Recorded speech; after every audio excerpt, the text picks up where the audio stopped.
क्या आप भूत प्रेत शैतान में भरोसा करते हैं? आप भले ही ना करें, लेकिन आपको सुनकर हैरानी होगी। यो हनी सिंह का शैतान से कनेक्शन बताया जाता।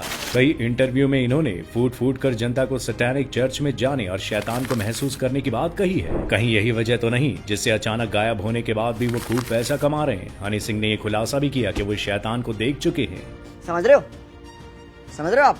समझ रहे हो? पहले ही बेचारे यो भाई कमबैक नहीं कर पा रहे। शुरू में 2.0 से आए थे और अब 4.0 शुरू हो गया है। गाने चलने का नाम नहीं ले रहे। ऐसे में उनके लगातार शैतान के साथ कनेक्शन की बातों से उनकी इमेज खराब होती जा रही है। लेकिन सोचने वाली बात है, इतने बड़े सितारे को ऐसा क्यों करना पड़ा? क्या वो पैसा और नाम कमाने में सब भूल गए? यो हनी सिंह शुरू से ही काफी बदनाम सिंगर में से एक रहे हैं, लेकिन उन्होंने हमेशा खुद को मिडिल क्लास फैमिली से आने वाला बताया। अपने बारे में बताता हूँ, एक मिडिल क्लास फैमिली से हूँ, लेकिन दुनिया का बहुत प्यार मिल गया तो पूरी दुनिया घूम ली मैंने। मिडिल क्लास फैमिली वाले इस सिंगर ने आते ही दुनिया की सबसे महंगी गाड़ियों पर गाने बनाना शुरू कर दिए थे। अगर इनके करियर पर एक नजर डालें तो जब लोगों को रैप का मतलब भी नहीं पता था, तब इन्होंने अपने गाने सबकी जुबान पर चढ़ा दिए थे।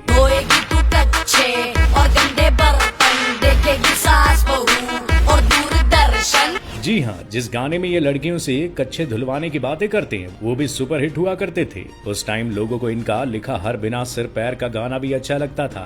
एक इंटरव्यू में हनी सिंह ने खुद कहा कि उनका आज ब्लू है पानी पानी वाला सॉन्ग बकवास था जो वाहे गुरु की मेहर से चल गया, लेकिन ये सिलसिला ज्यादा समय तक नहीं चल पाया और हनी सिंह अचानक गायब हो गए। हनी सिंह के वापस आने के बाद जब लोगों को कुछ समझ नहीं आया तो भाई साहब अपने एक कॉन्सर्ट में खुद ही बोल उठे, जा मत फूका करो, इसके चक्कर में मेरे 5 साल बर्बाद हुए हैं। तुम सारे मेरे छोटे बहन भाइयों मत फूका करो भाई, तो 5 साल बर्बाद हो गए मेरी जिंदगी के। इसके अलावा उन्होंने बताया कि उस टाइम वो 3 साल तक घर से बाहर नहीं निकले थे और इनका ट्रीटमेंट कई डॉक्टर कर रहे थे। अभी हनी पाजी रिकवर कर इंडस्ट्री में वापसी कर ही रहे थे कि उतने में उनकी वाइफ ने उनके मुंह पर डिवोर्स केस फाइल कर तमाचा मार दिया।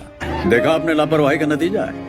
इनकी पत्नी ने सरेआम इनकी इज्जत का जुलूस निकालते हुए सोशल मीडिया पर दे दनादन घरेलू हिंसा के इल्जाम लगा डाले। हनी पाजी उस समय चक्रव्यूह में ऐसे फंसे कि पत्नी से डिवोर्स हो गया और बदनामी में कोई कसर नहीं रही। लेकिन पाजी फिर भी नहीं रुके। 2.0, 3.0 और अब 4.0 के साथ इंडस्ट्री में पहले जैसी अपनी इमेज बनाने की कोशिश में जुटे। अब इसके बीच उनकी इल्यूमिनाती और शैतान के साथ कनेक्शन बताए जा रहे हैं। कई फेमस एक्टर्स, सिंगर और बड़े बड़े लोगों की तरक्की के पीछे इल्यूमिनाटी का हाथ बताया जाता है। इसका नाम जो बिडेन, बियोंसे नॉलेस जैसे बड़े लोगों के साथ भी जोड़ा जाता है। अब हनी सिंह ने भी इसके बारे में एक पॉडकास्ट के दौरान बोला, जिसमें उन्होंने कहा कि वो सैटेनिक चर्च यानी शैतान के चर्च जा चुके हैं। वो एक लेडी के साथ पहले डिनर और उसके बाद चर्च गए, लेकिन वहां जाकर उनकी आंखें फटी की फटी रह गई।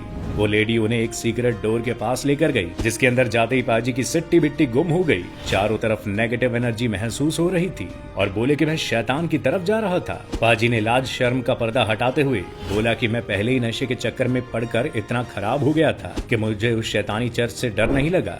बोले मैं वहां सब चीजों के साथ फोटो क्लिक करवा रहा था, जिसके बाद मैंने उनको पोस्ट भी किया, लेकिन मात्र 1 घंटे के अंदर उन फोटो को हटाना पड़ा। अपनी कुर्सी की पेटी बांध ले, क्योंकि हनी सिंह ने यह भी खुलासा किया कि कई बड़े सितारे इल्यूमिनाटी और शैतान से जुड़े हुए हैं। यो हनी सिंह ने बोल डाला कि शैतान ने उन्हें अपने साथ जुड़ने के लिए कहा, लेकिन उस समय उन्होंने कोई जवाब नहीं दिया। अब अंदर की बात तो वही जाने। इतने वक्त तक बीमार रहने और दुनिया के जाने माने डॉक्टर के पास इलाज करवाने के बाद भी वो इतने अमीर कैसे हैं? हनी पाजी ने कहा कि इसके बाद उन्होंने इल्यूमिनाटी के बारे में सर्च किया और उन्हें पता चला कि केवल बॉलीवुड हॉलीवुड नहीं बल्कि हर फील्ड में वर्ल्ड वाइड इससे लोग जुड़े हुए हैं। हनी पाजी को शैतानी चर्च में जाकर लगा कि वो अर्थ की एक दूसरी जगह है जहाँ चारों तरफ शैतान है और वहाँ भगवान का कोई निशान नहीं है। इससे जुड़ी कई बातें दिमाग को घुमाने वाली हैं, क्योंकि आए दिन सोशल मीडिया पर इसकी न्यूज वायरल होती रहती है, लेकिन इन बातों में कितनी सच्चाई है ये बता पाना काफी मुश्किल है। इसके ऊपर दिलजीत दोसांझ का एक इंटरव्यू भी सामने आया, जिसमें उन्होंने पूरी तरह से इसे मानने से मना कर दिया। उन्होंने कहा था कि शैतान जैसा कुछ नहीं है, केवल एक रब है, उसके आगे कुछ भी नहीं है। चलिए वापस आते हैं हनी पाजी पर। उन्होंने अपने गायब होने में शैतान का तो नहीं बल्कि भगवान का और खुद का हाथ बताया। बोले जब मुझे सक्सेस मिली तो मैंने भगवान को मानना बंद कर दिया। इसके बाद मेरी लाइफ में सब कुछ नेगेटिव हो गया और मेरा डाउनफॉल शुरू हो गया। 2021 में बीमारी से निकलने के बाद उन्हें भगवान पर भरोसा हुआ कि कोई पॉजिटिव शक्ति भी मौजूद है। साथ ही उन्होंने कहा कि सूखे का जरूरत से ज्यादा इस्तेमाल करने से और गलत लाइफस्टाइल से उन्हें बीमारियां हुई और उस समय वो इतने डरे हुए थे कि बाथरूम में नहाते समय भी दरवाजा खोल कर रखते थे।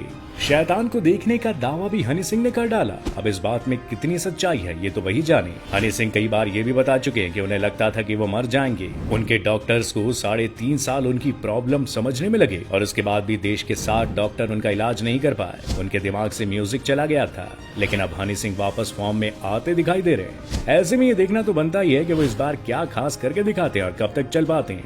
फिलहाल के लिए बस इतना ही, और ऐसी देश और दुनिया की चटपटी खबरों से जुड़े रहने के लिए डू फॉलो फैक्टिफाइड।